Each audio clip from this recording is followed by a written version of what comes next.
Assalamualaikum warahmatullahi wabarakatuh. Selamat siang Bapak Ibu Guru. Masih semangat ya? Harus semangat. Oke. Asyik kembali ke satu? Yes. Oke.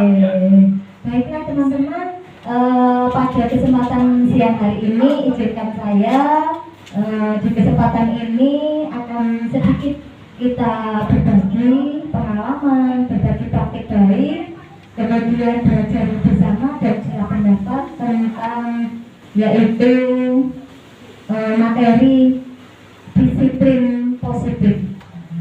Disiplin positif. Sebelumnya saya juga ingin bertanya dulu sebelum kita masuk ke intinya. Teman-teman ada yang tahu apa sih aslinya disiplin itu? Tahu nggak kira-kira? Pasti sering dengar ini. Bapak Ibu Guru pasti sering dengar. Apa sih disiplin? Oke, Bu Yuda. Belajar, Bu Guru. Belajar. Waduh, saya juga ada buku ya. Masya Allah. Belajar ya. Belajar. Ada lagi nggak? Tepat waktu. Tepat waktu ya. Budaya positif ya. Disiplin nanti memang saya mengalami ke situ ya.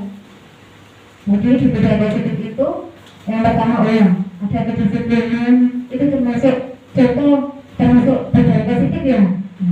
Tapi sempat saya tanyakan ternyata tepat waktu belajar. Nah teman-teman pada kali ini dalam budaya positif itu sendiri.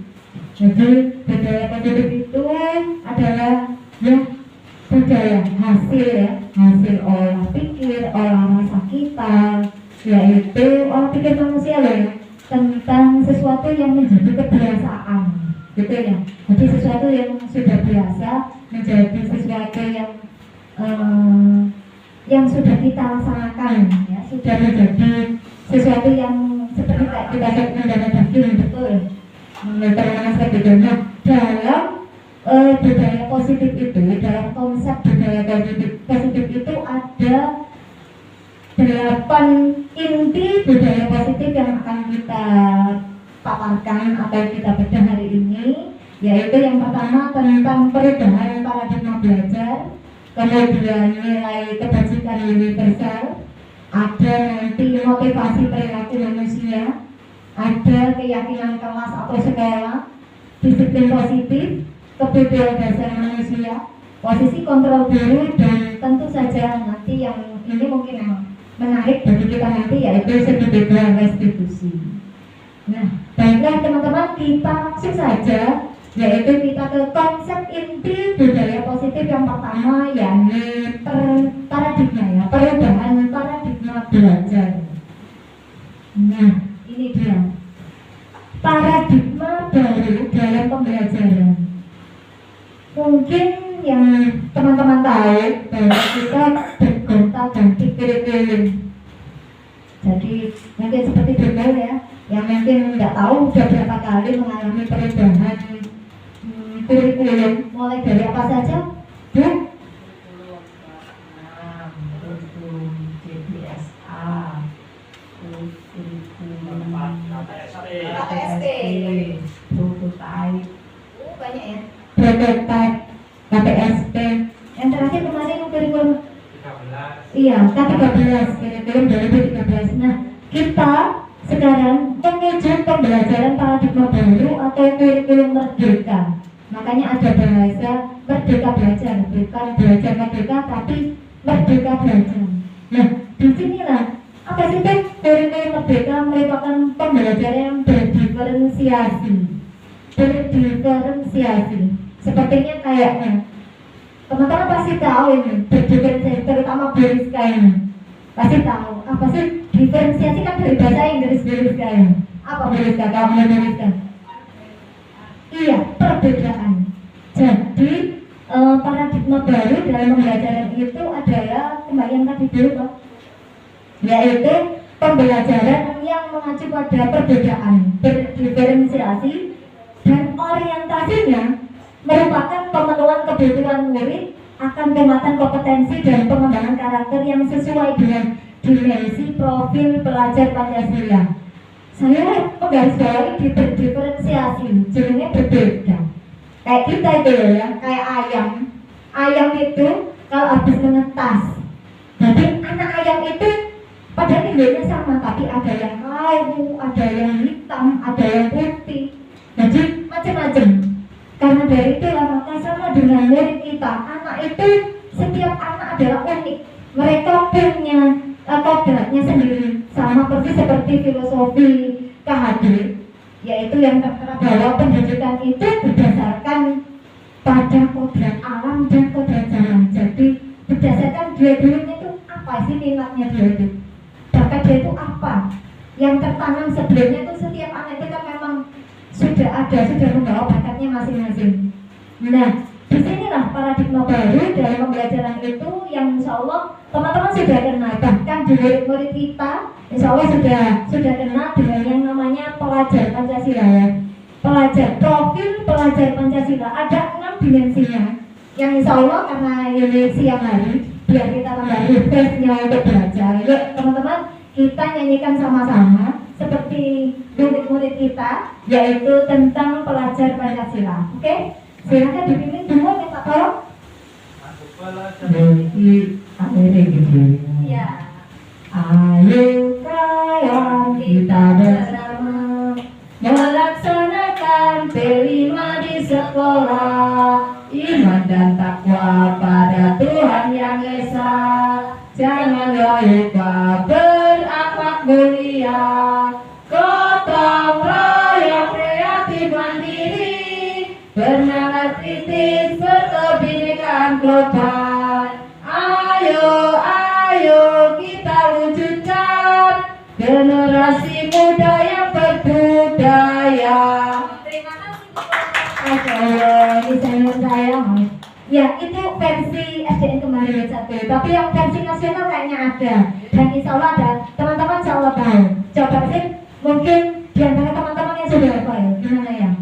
Belajar Pancasila, beriman dan bertakwa pada Tuhan yang esa, dan berakhlak mulia, berkebinekaan global, gotong royong mandiri, kreatif dan bernalar kritis. Nah, inilah Bapak Ibu Guru, teman-teman semuanya, 6 dimensi yang akan kita bangun, yang harusnya ada pada peserta didik kita.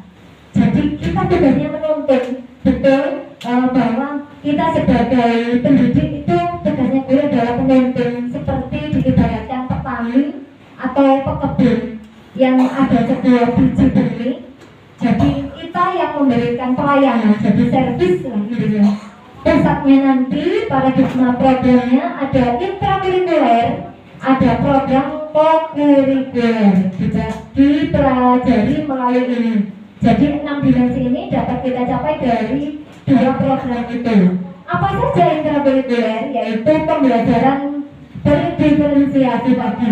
Jadi pembelajaran berdiferensiasi itu adalah pelajaran yang disesuaikan, gaya belajarnya sesuai kebutuhan murid. Jadi bukan karya gurunya, tapi semuanya berdasarkan kebutuhan murid. Contoh, misalkan kalau di kelas saya sudah mulai saya terapkan sedikit demi sedikit pembelajaran berdiferensiasi. Jadi saya bentuk menjadi 3 kelompok, yaitu ada kelompok auditory. Jadi mereka gaya belajarnya dengan cara lebih banyak mendengarkan.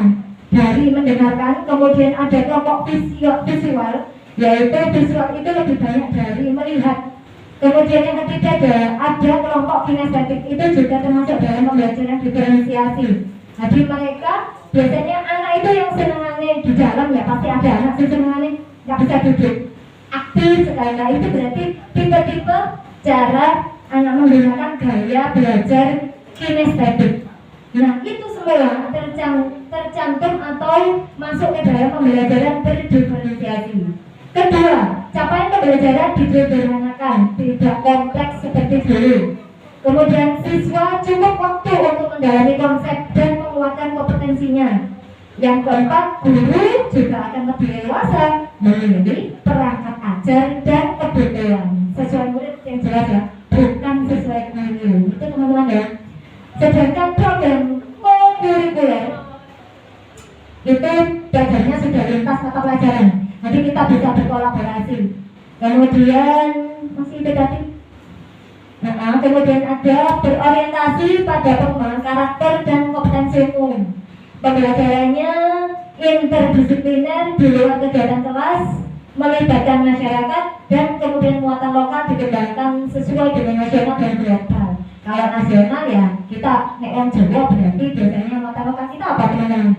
Di mulut kita, bahasa Jawa jelas ya. Iya, di Majusa termasuk juga.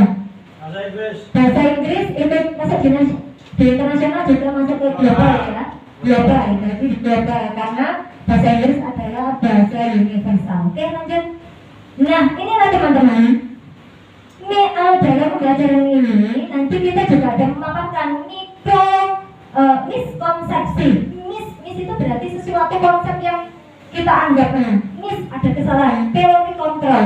Yang pertama, salah kaprah, betul, bahasanya kita, bahasanya wong legend ini salah kaprah, ngoten nggih Pak Guru agama. Yang pertama, ilusi bahwa orang dewasa itu memiliki hak untuk maksa. Nah ini biasanya kita ini, terutama di bentuk kayak saya kayaknya, berarti berdosa ini ya. Banyak hilafnya ternyata ya, banyak memaksa anak saya bahwa ini. Nah ini, ternyata hal itu sudah konsep itu ternyata salah. Kemudian yang kedua, ada ilusi, namanya juga ilusi ya, bahwa semua penguatan positif, efektif dan bermanfaat. Apapun yang positif, mungkin bagi kita mungkin positif, tapi ternyata tidak efektif. Contohnya, pemberian reward atau penghargaan. Oh iya, contoh ini saya ambil dari diri saya sendiri, anak saya. Nah, itu misalkan gini, oh iya, kakak tolong bantu bunda, misalkan bantu bunda ini. Nanti kamu diizinkan bunda untuk menggunakan HP selama 2 jam misalkan. Berarti kan dia akhirnya tergerak itu. Mungkin karena maksudnya saya bagus supaya dia disiplin membantu saya, tapi ternyata salahnya di mana coba? Salahnya mereka ternyata hanya si anak ini, kakak ini, anak saya ini ternyata mereka hanya mau. Dia hanya mau karena nanti saya dapat fasilitas dari bunda. Biasanya nggak boleh. Nah ini, nah karena dari inilah akhirnya muncul bahwa ilusi bahwa semua penguatan positif efektif ternyata tidak. Yang ketiga, ilusi bahwa kritik itu membuat orang merasa bersalah dan menguatkan karakter. Ada loh bahasanya halus, contoh ini, aduh tulisannya Mas Jafik, saya bagus sekali sampai matanya dia ini jadi apa? Jadi sakit mata, sampai keluar air mata, atau sampai kepala saya pusing, saking bagusnya. Itu kan mengkritik tapi cara halus. Nah, itu anggapan kita mungkin bagus. Ternyata ini anak langsung berarti ini mulai gak halus kan? Nah, akhirnya gitu. Muncullah mereka akhirnya semangat dia untuk menulis itu saya. Kayak kalau anak kita, murid kita salah, kemudian langsung kita salahkan. Nah ini sama kayak gitu, langsung mereka down. Jadi semangat dia untuk balik lagi, mau bergerak lagi malah tidak mau. Nah, kemudian ilusi yang keempat, yaitu guru mengontrol muridnya ini. Kayaknya nggak tahu ya kalau teman-teman ini. Kalau saya kadang-kadang kok masih merasa ada ilusi mengontrol murid saya. Muridnya diatur, ayo nak sekarang kita belajar ini ya. Nah itu kan termasuk dari mengontrol. Padahal jadi sebenarnya mungkin paradigma kita, perubahan kita, paradigma baru dalam perubahan kita itu malah kita tanyakan anak-anak sekarang anak-anak mau belajar apa? Anak-anak mau belajar yang seperti apa? Jadi mungkin mau dapat oke. Jadi sambil mau dibawa tidak harus dengan cara monoton seperti ini. Apakah dibolehkan? Boleh, karena merdeka. Intinya kan di merdeka, anaknya bebas melakukannya. Asalkan mereka yang pertama intinya belajarnya itu senang dulu. Nah, kalau ditanya gitu namanya tuh jawabnya main gitu. Gambar tok gitu. Ya berarti gimana ya caranya? Berarti kita ya mungkin kita boleh dari menggambar itu. belajar dengan menggambar. Jadi mungkin di situ ada nanti diferensiasinya masuk di anak yang visual ya, mungkin di visual suka gambar itu juga bisa masuk di situ karena melihat suatu keindahan. Kayak lihat saya nih Pak kan indah gitu ya. Iya. Indah sekali ya itu ya. Berikutnya lanjut. Tuh kan dan saya akhirnya lupa. Nah, ini teman-teman. Di sini nanti kita akan melihat mengubah paradigma stimulus respon ke kontrol. Nah, ini stimulus respon, realita kebutuhan kita sama. Itu semua orang itu melihat yang sama. Kita mencoba mengubah orang dengan pandangan yang sama, perilaku buruk itu adalah suatu kesalahan. Jadi anak-anak kamu kan hal buruk itu satu kesalahan, padahal belum tentu. Padahal belum tentu juga. Barangkali mereka punya alasannya kenapa mereka sampai melakukan hal seperti itu. Kemudian bisa mengontrol orang lain. Pemaksaan ada saat bujukan itu gagal. Kayak dibujuk-bujuk, kita gagal, akhirnya ya itu tadi muncul paksaan. Ayo, kakak diparing no. Betul? Ayo, ngambil uang. Ya, nah itu sama. Iya. Minta uangnya dong, belum Pak. Mereka yang sama ini. Akhirnya timbul paksaan. Terus kemudian model berpikir menang kalah. Nanti paradigmanya, perubahannya, kita ke teori kontrolnya, modelnya sudah berpikir menang dan menang. Tidak ada menang kalah. Ya diganti. Menang-menang. Cek pada menangin. Ngerti nih? Jadi ini sama-sama menang gitu ya Pak Ain. Paham ya? Sama-sama. Iya. Ya kan enak tuh. Sama-sama kuat gitu ya. Nah. Kemudian, nah di sini realita kebutuhan kita itu yang berbeda. Setiap orang punya kebutuhan yang berbeda-beda. Kayak saya yang imut-imut kayak gini, pasti kebutuhannya berbeda. Sama mungkin sama Bu Muji. Iya, maka saya pikir lebih sedikit gitu ya. Karena kebutuhannya mungkin agak berbeda gitu ya. Nah, lanjut. Kita lanjutkan lagi ke selanjutnya. Dari mengubah paradigma stimulus respon dan kontrol. Nah, ini kita masuk ke disiplin positif. Tadi sempat di awal sudah saya singgung disiplin. Belajar tadi banyak belajar. Ya, belajar. Disiplin bekerja, belajar. Bukan Pak yang itu tadi. Nah, disiplin berasal dari bahasa Latin ternyata disiplina, yang artinya betul belajar. Jadi satu gitu ya.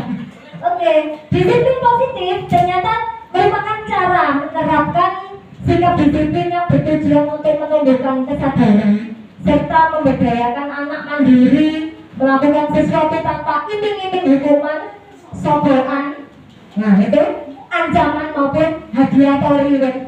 Ya nanti tak kasih bintang, nah itu termasuk kan di sini. Ternyata itu tidak termasuk dalam disiplin positif.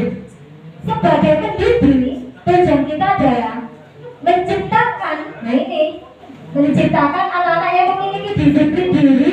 Mereka bisa berperilaku dengan mengacu pada nilai-nilai kebajikan universal dan memiliki motivasi intrinsik bukan ekstrinsi. Jadi intinya di sini disiplin positif itu berasal dari dirinya sendiri si anak. Jadi dirinya sendiri. Kayak gini, anak sholat. Jadi anak sholat mau sholat itu karena kesadaran, memang karena kebutuhan. Bukan hanya karena diutus orang tuanya, bukan karena diminta bapak ibu gurunya, bukan karena aku nanti nggak mau ikut sholat berjamaah Tuhan, nanti aku disuruh baca istighfar, bukan karena itu. Jadi intinya disiplin positif di sini. Oke, lanjut ya.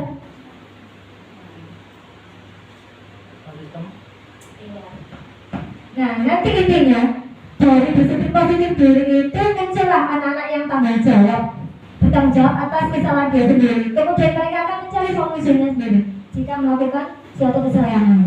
Nah, kita lanjut lagi. Sebelum lanjut, yuk kita mulai dulu. Tepuk satu.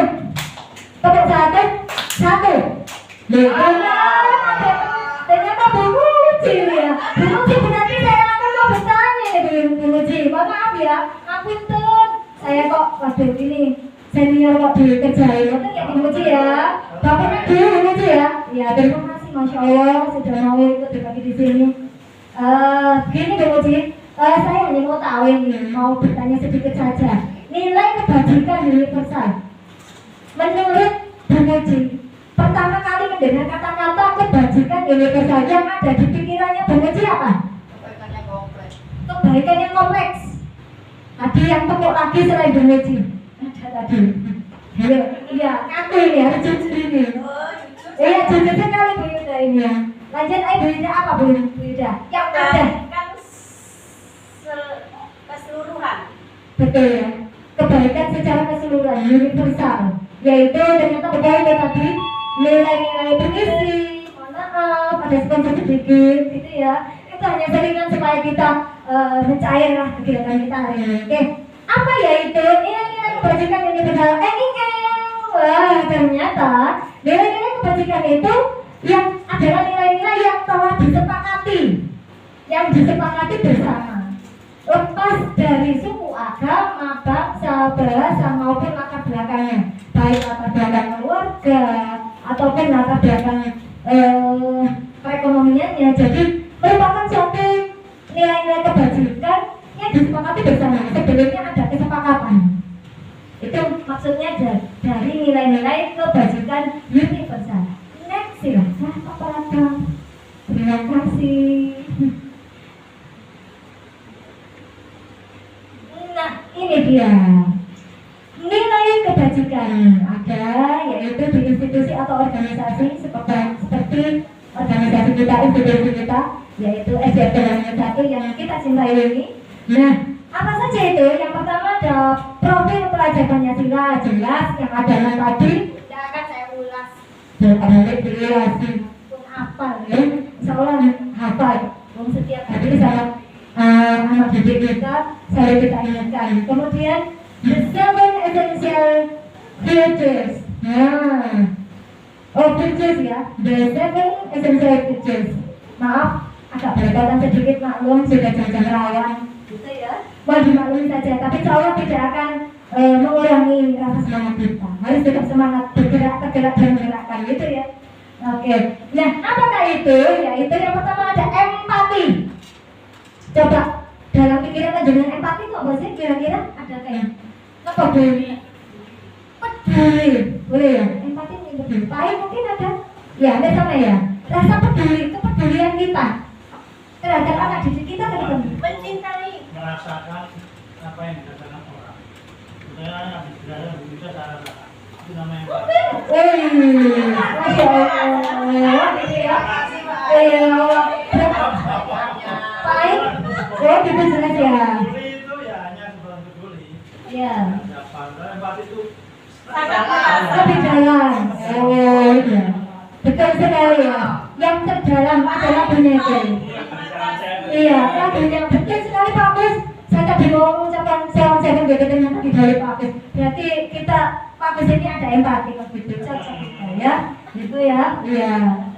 Nah di sini coba yang itu tadi Pak. Belum. Operator. Iya, belum. Belum. Ya, belum juga ya. Empati dulu. Empati, masih di empati saya tadi. Belum? Belum?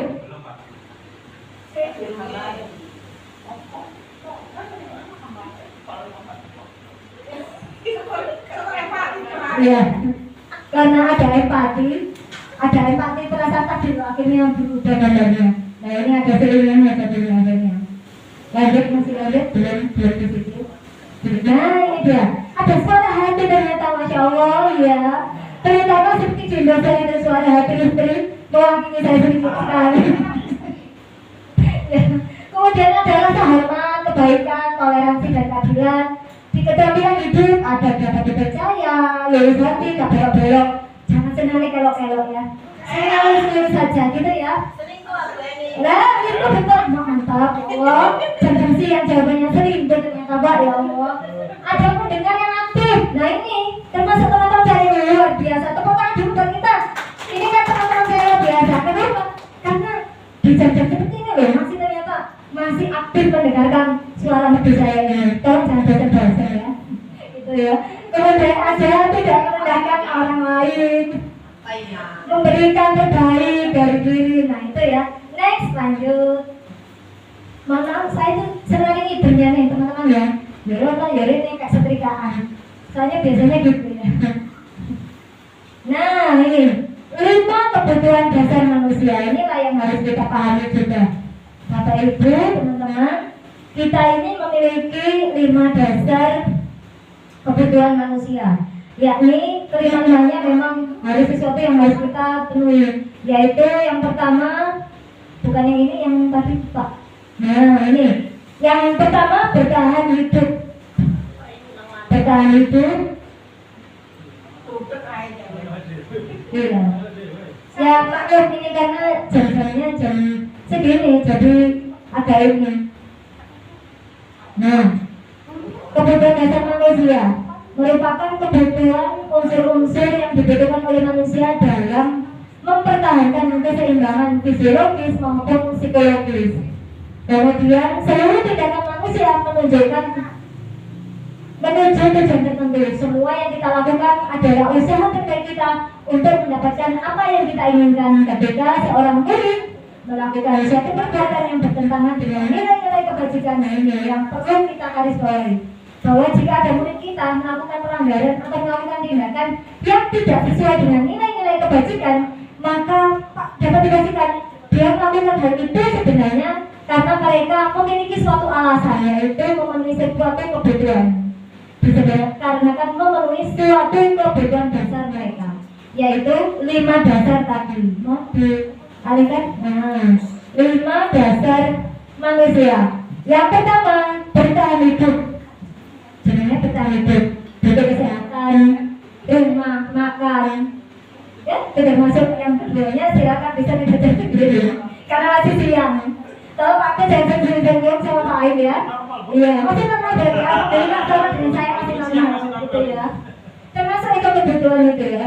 Kemudian ada love and belonging, yaitu kasih sayang dan rasa diterima, rasa mencintai, rasa dicintai tadi yang sudah disampaikan Pak Aim. Oh iya, rasa empati, rasa mencintai, rasa dicintai, rasa dipedulikan, merasa bagian dari kelompok. Kayak saya merasa bagian dari kelompoknya jenengan. Saya merasa bagian dari yang itu kembali ke satu. Kemudian menjalin hubungan, ada penguasaan, the power. Jadi kebutuhan power, the power itu juga termasuk kebutuhan. Penguasaan, dihargai, diakui, dianggap mampu, ditampil, memimpin. Kemudian ada lagi yaitu kebutuhan dasar kita yang keempat adalah freedom, kebebasan. Kita sama anak-anak kita jangan dibatasi. Jadi mereka punya kebebasan, yaitu ada mandiri, memiliki pilihan, mencoba hal baru. Kemudian mereka berusaha mengendalikan dirinya mereka sendiri dan tentu saja yang merdeka. Kemudian terakhir ada fun. Nah, kesenangan fun, betul rekreasi, betul kita itu healing gitu ya, bermain, anak-anak betul bermain. Butuh sadaran hidup. Waduh, dalam banget air. Sadaran hidup dan sadaran hati begitu ya. Masya Allah, iya. Betul bersenang-senang. Senang inilah kita mintakan bersenang-senang bersama-sama gitu ya, dengan murid-murid kita ya. Betul tertawa. Nah, yang belum senyum ini, saya coba kasih dulu Pak. Kan betul tertawa. Coba sih, Bu ini minta sih. Bu ini minta dulu. Ini saya minta dulu ini.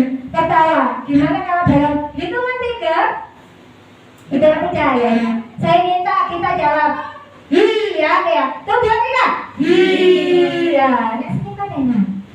Sekarang coba kita dalam hitungan 3 kita buka.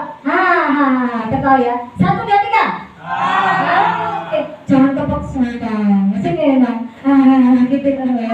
Yang enak renyah gitu loh. Gimana Pak Agus? Coba praktekkan. Kita ada yang namanya betul. Kadang kita betul tertawa. Gimana Bu?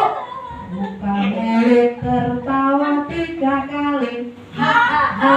Gitu ya. Oh ternyata ada gitu. Saya harus belajar ini. Makanya yang model-model. Iya. Kasih contoh dulu.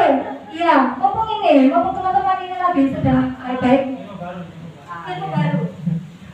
Ini dari kita kayak kemudian buka mulut tertawa 3 kali, buka mulut tertawa 2 kali, buka mulut tertawa 1 kali, buka mulut tertawa tanpa suara. Ya Allah.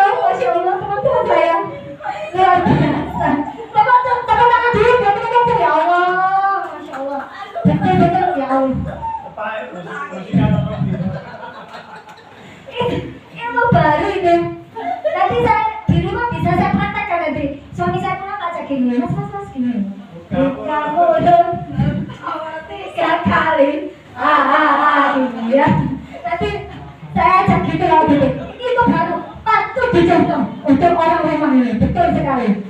Iya. Biar nanti nggak ngantuk terus biar ini. Saya dapat itu tadi loh Pak kebutuhan. Ya. Untuk memenuhi kebutuhan. Ya. Lanjut berikutnya. Minta tolong dong rekan saya yang kantor sendiri. Ya, ada maunya ini ya. Dan baik hati dan tidak sombong. Minta tolong dong. Ya, selainnya.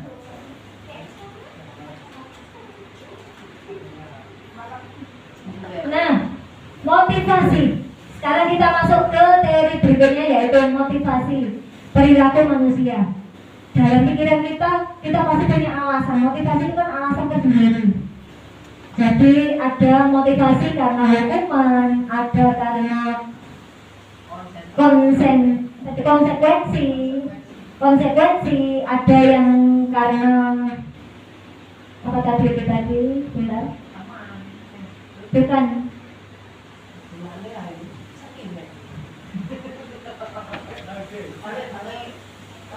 yang ini, bukan. Iya, terima kasih. Kok nggak dijawab? Kembali kasih dong ini gitu harusnya. Nah, oke. Motivasi ya, ada perilaku motivasi manusia itu ada motivasi intrinsik negatif, ada motivasi intrinsik positif, ada motivasi bukan yang satunya tadi. Ya, ada tiga sebelumnya yang berupa hukuman. Nah, ini berarti menandakan bahwa rekan-rekan saya ini yang hebat-hebat ini ternyata tidak ngantuk, sama seperti saya yang di depan tidak ngantuk. Nah, bukan. Satunya motivasi perilaku manusia.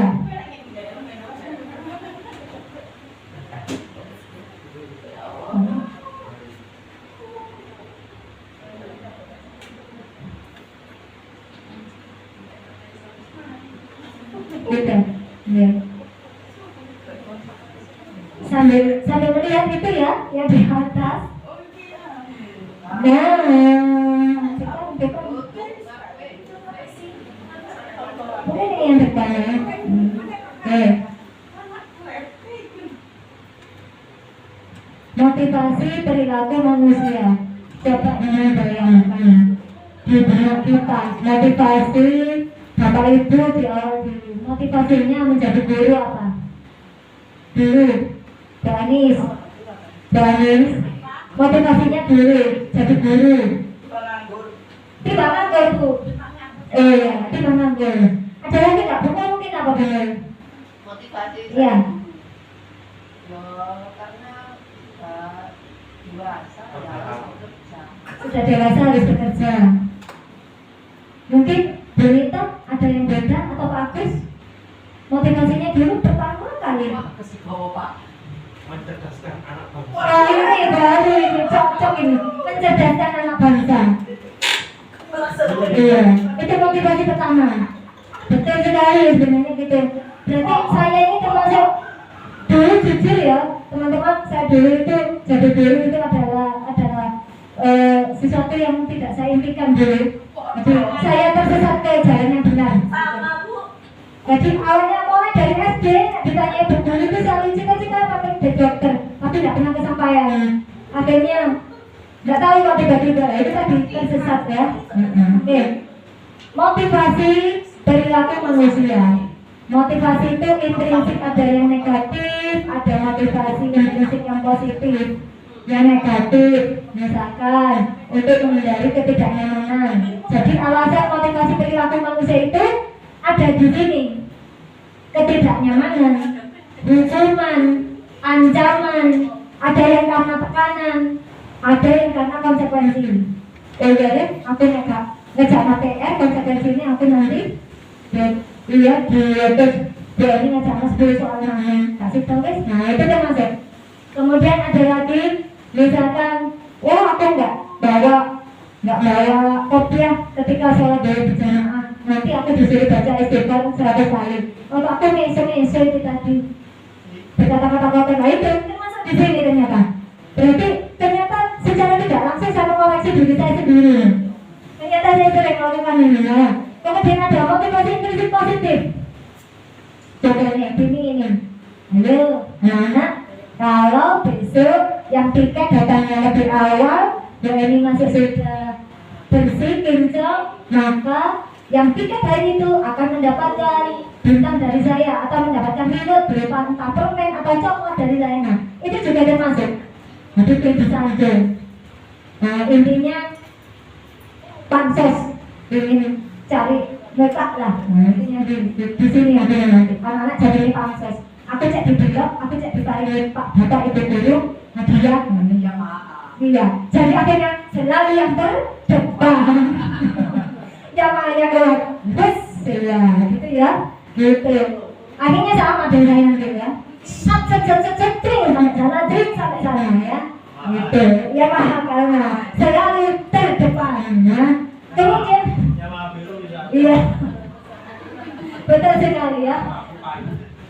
Pak, itu hanya sedikitin aja, intermezzo ya, teman-teman, biar ngantuk. Kemudian motivasi ekstrinsiknya dari luar untuk menjadi diri sendiri. Oh, kebalik ya, ini yang dari luar. Mohon maaf, yang ini dari luar. Yang intrinsik itu justru yang dari dalam, bahwa aku menyadari dirinya sendiri, bahwa aku ini salah kalau seperti ini.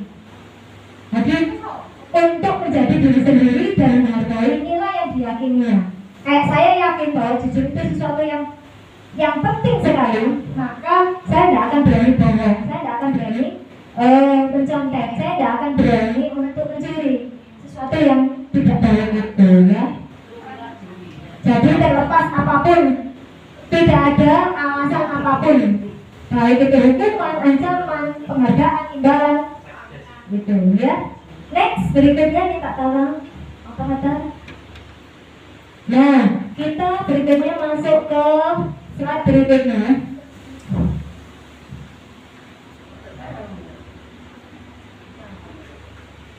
Setelah kita mengenal motivasi perilaku manusia, tinggal nunggu ini.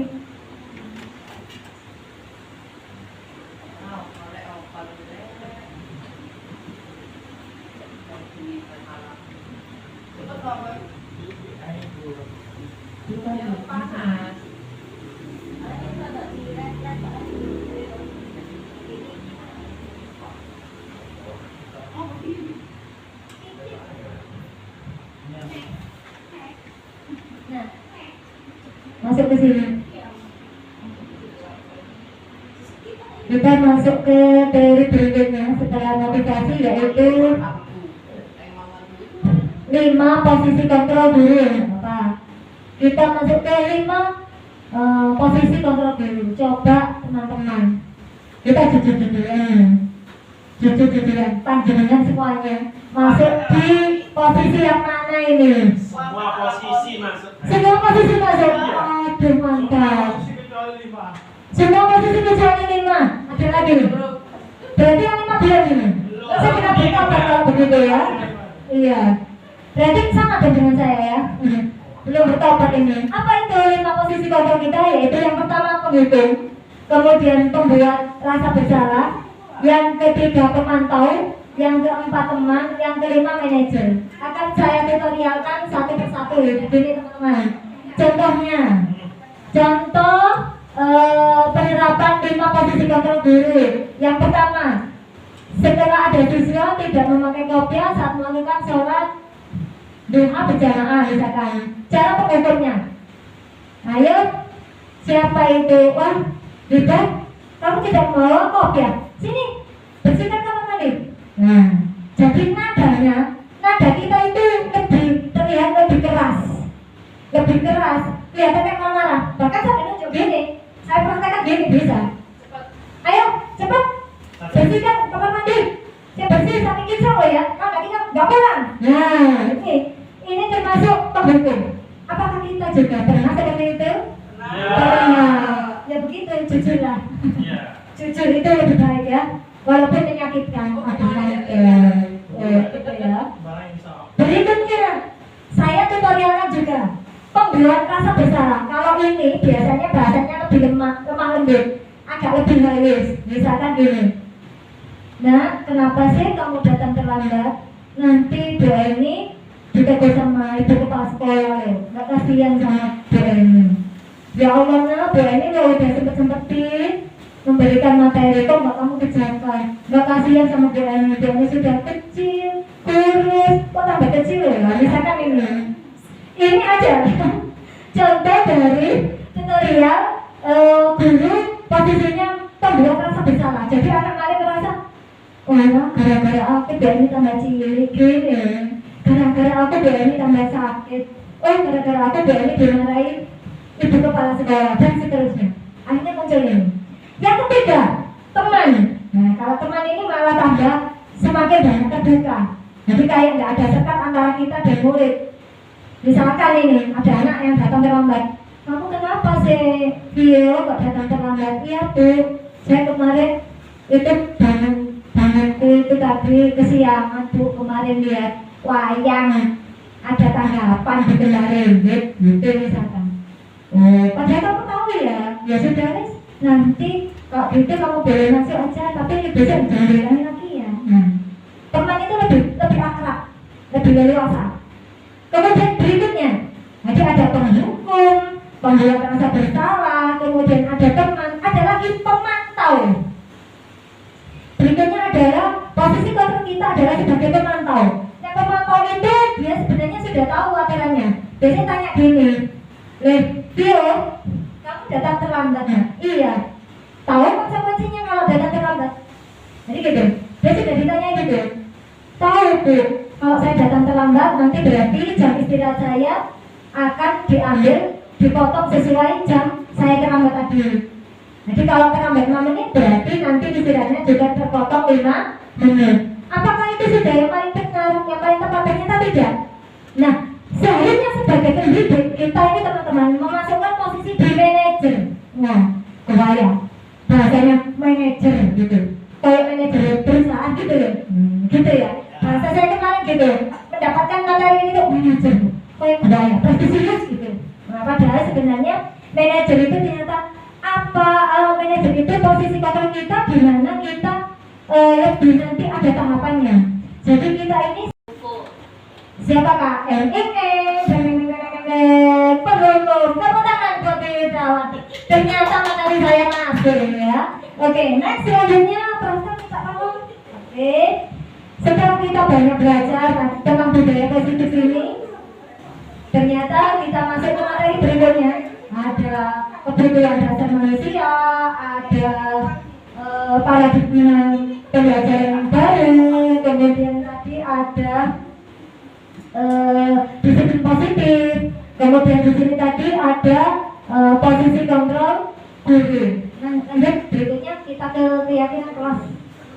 Bisa dilewati, di skip nggak apa-apa, karena tadi sudah. Nah sekarang keyakinan kelas, yakin juga bahasanya. Arabnya leres nonton pakai yakin gitu ya. Keyakinan kelas. Nah mungkin kita agak bingung ya, saya awal agak bingung. Kita sebenarnya itu peraturan kelas, keyakinan kelas, apa kesepakatan kelas? Yang paling cepat kira-kira yang mana dari 3 kata-kata itu teman-teman? Kalau keyakinan. Nah, mengapa keyakinan kelas? Keyakinan kelas. Mengapa bukan peraturan kelas? Apa kira-kira? Kalau peraturan gimana? Kalau peraturan gimana? Kalau peraturan itu eksternal, seseorang mengatur seseorang mengatur seseorang. Internal. Kalau dari keyakinan itu berarti dari diri sendiri, dari dalam diri sendiri, kesadaran diri. Ya saya sadar kok, saya nggak pingsan sekarang kepada itu kok. Insya Allah dia ini sekarang masih sadar, saya nggak pilih saya ya. Tapi ya itu hanya intermezzo. Intinya keyakinan kelas itu berasal dari diri diri. Oke, sesuatu yang kita yakini. Next selanjutnya. Nah, keyakinan kelas kita ini, Bapak Ibu guru, Nah, memiliki tahapan untuk menciptakan keyakinan kelas. Ada keyakinan kelas bersifat lebih abstrak daripada peraturan yang lebih rinci konkret. Jadi lebih abstrak itu lebih kayak utuh ya, nggak terperinci mendetail, tidak terperinci seperti itu. Kemudian keyakinan kelas itu berupa pernyataan universal. Kemudian yang ketiga, pernyataan keyakinan kelas senantiasa dibuat dalam bentuk positif, tidak ada kata misalkan tidak boleh makan di kelas. Nah itu bukan seperti itu, berarti diganti menjadi bagaimana? Makan di kelas. Diganti makan di kelas gitu. Bukan maksudnya yang budaya keyakinan kelas kita yang ke positifnya maksudnya. Gimana supaya kelas kita tetap bersih? Kan kita tidak boleh. Berarti menjaga, senantiasa menjaga kebersihan. Jadi kata-kata tidak itu dihilangkan. Yang negatif itu dihilangkan positif. Kemudian yang kelima, keyakinan kelas hendaknya tidak terlalu banyak, nggak usah banyak-banyak, Bapak Ibu, cukup yang pendek-pendek saja, supaya mudah diingat oleh anak-anak. Misalkan seperti di kelas saya ada keyakinan kelas pertama itu menghargai yang berbicara. Itu saya utamakan yang pertama. Kenapa? Karena tanpa kita sadar, mereka dan gurunya ada di depan atau teman-teman sedang berkolaborasi, sedang mempresentasikan hasil diskusi. Konsepnya sih karena ngomong boleh. Nah, maka di situ akan saya ingatkan dengan cara bagaimana kalau saya biasanya menggunakan bahasa seperti yang saya berharap seperti ini. Doanya akan jadi pendengar yang baik ya. Itu salah satunya. Jadi saya dapatkan dari modul-modul ini. Nah, lanjut berikutnya yang keenam. Keyakinan kelas sebaiknya sesuatu yang dapat diterapkan di lingkungan. Gak bisa diterapkan di lingkungan, jangan dipaksakan ya. Kemudian 7, semua warga kelas hendaknya ikut kontribusi ya, berarti hasil bersama, karena hasil bersama disepakati bersama dan dilaksanakan bersama, bersedia meninjau kembali. Lanjut lagi setelah ada tahapan keyakinan kelas. Nah ini dia di sesi kita yang terakhir ini. Kalau saya boleh jujur teman-teman, saya itu ketemu dengan materi ini cukup unik. Pasti segitiga restitusi itu.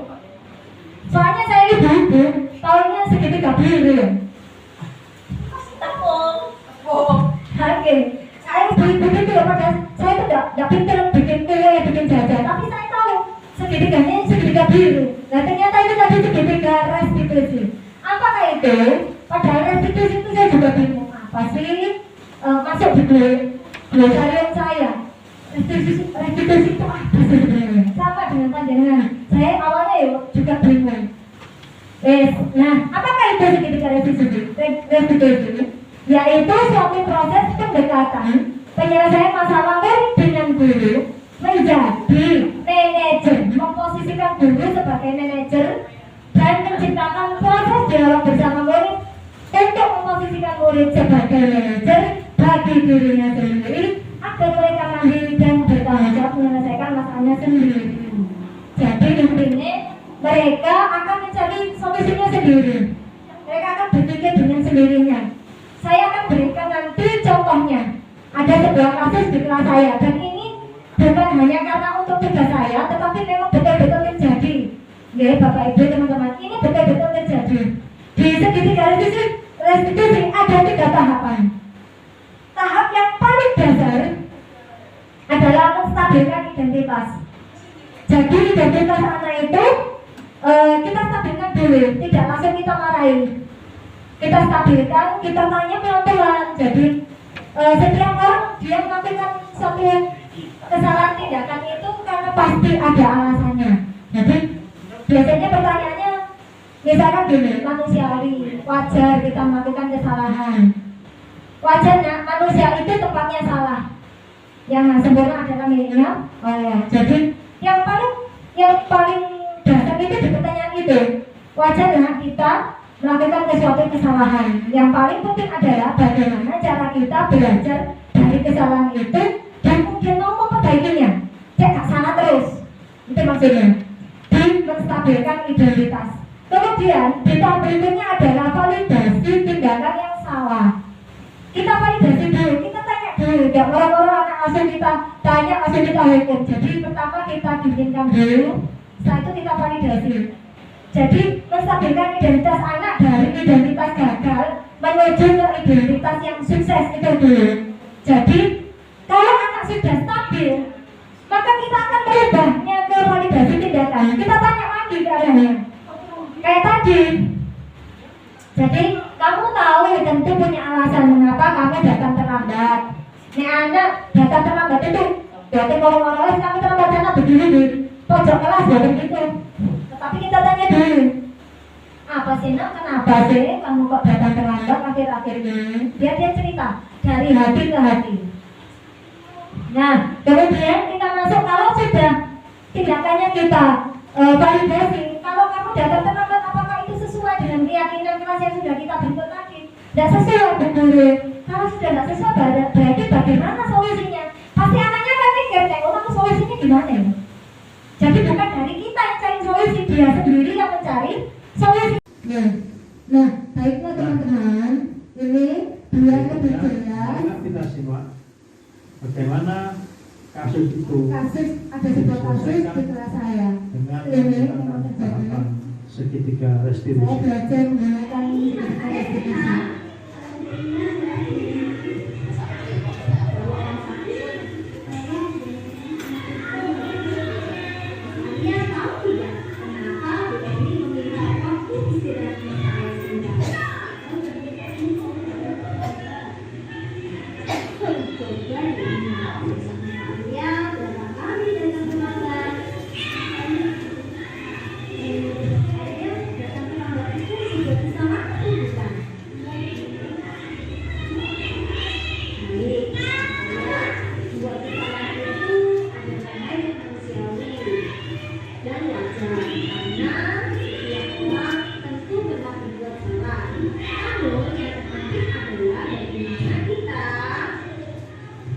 bisa mencari solusi atau cara untuk memperbaikinya dan belajar dari kesalahan itu, dan tentu kita berjanji untuk tidak mengulanginya.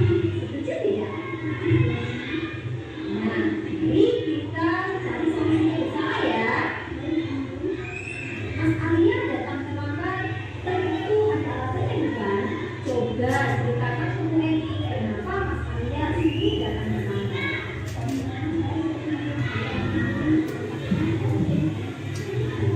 Ini validasi tindakan. Ini validasi tindakan yang salah. Selanjutnya seperti ini. Ditanyakan, apakah tindakan terlambat itu seperti ini?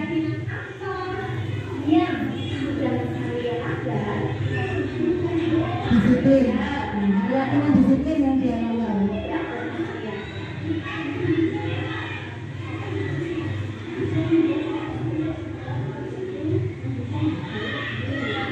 Memang benar, menghargai waktu itu penting dan sangat bermanfaat untuk kita.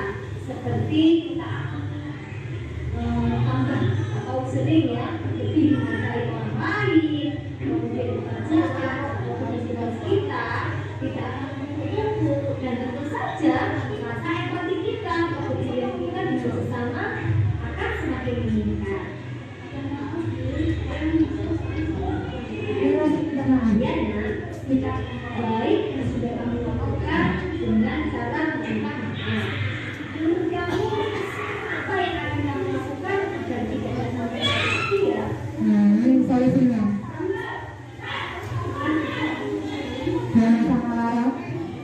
Kemudian minta idenya untuk membangunkan. Kamu sudah menemukan solusinya, dan nanti akan membantu kebiasaan Saya sebagai guru ini sudah membantu kerjasama sama orang tuanya Arya.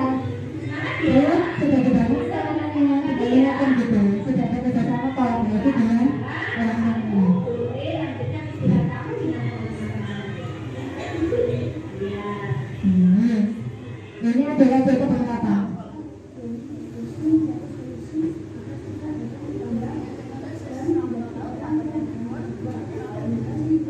Nah, kena dikasih Mas Arya, itu ya. ketika restitusi ini 3 tahapan itu jika kita laksanakan secara sempurna maka akan membentuk siswa yang dari identitas gagal itu akan ke identitas sukses. Nah, kita yaitu saya ulangi, jadi dengan segitiga restitusi ini dalam penanganan suatu masalah akan mengubah identitas gagal anak ini menjadi ke identitas sukses.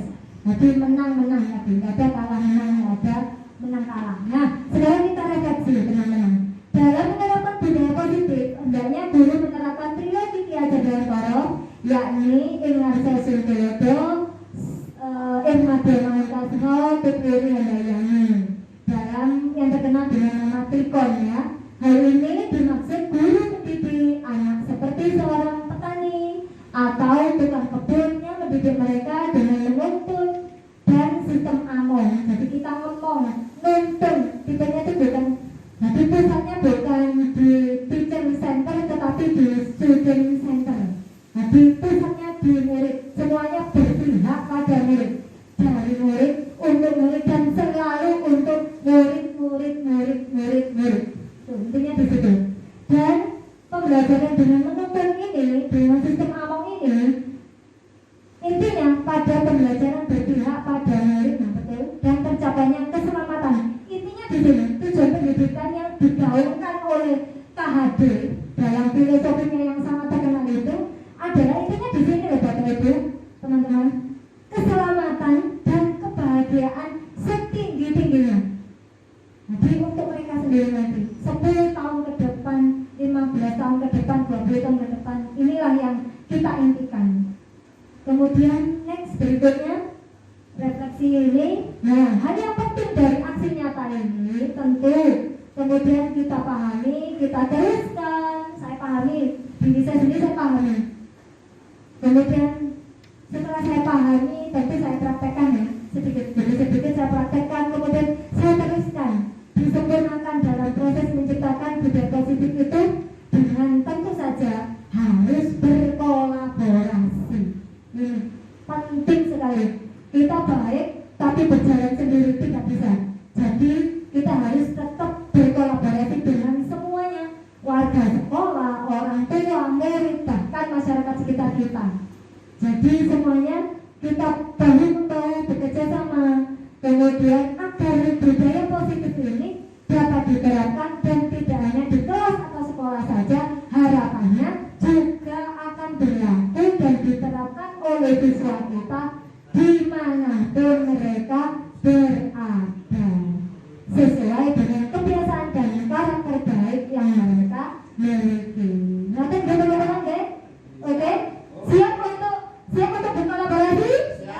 Gak benar saya? Waduh, siap untuk berkolaborasi? Siap, oke. Siap bisa gitu ya, saya ulang coba. Siap untuk berkolaborasi? Siap bisa, oke. Terima kasih ya atas waktunya teman-teman untuk hari ini. Mohon maaf tadi kalau ada selip-selip kata dan kalimat-kalimat yang kurang bersusun. Terima kasih. Tadi sudah refleksi saya, terima kasih dari teman-teman. Mungkin refleksi saya terakhir gimana menurut teman-teman, mohon tanggapannya. Siapa ini? Baik, terima kasih atas waktu yang diberikan. Saya menyampaikan pertama, saya senang sekali. Kenapa? Karena materi ini mencerahkan, membuat saya menjadi paham, sadar ternyata banyak sekali kesalahan atau mungkin kurang sempurnanya saya sebagai guru, terutama ketika mengambil posisi guru, yaitu sebagai penghukum, membuat rasa bersalah sebagai teman maupun pemantau. Saya memahami ternyata dari pemaparan tadi itu kita tahu setiap anak melakukan kesalahan itu karena atas dasar ingin memenuhi kebutuhan dasar mereka. Ketika mereka berbuat salah, kita harus sadar ternyata mungkin ada sesuatu atau kebutuhan dasar mereka yang belum terpenuhi. Yang ketiga adalah saya menyadari bahwa pembelajaran itu harus berpusat kepada anak, karena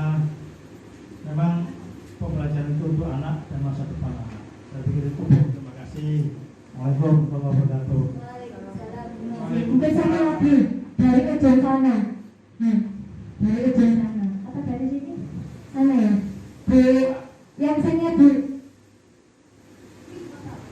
Refleksi pada pendapat panjenengan dari pemaparan itu tadi loh, gimana saya mau gimana?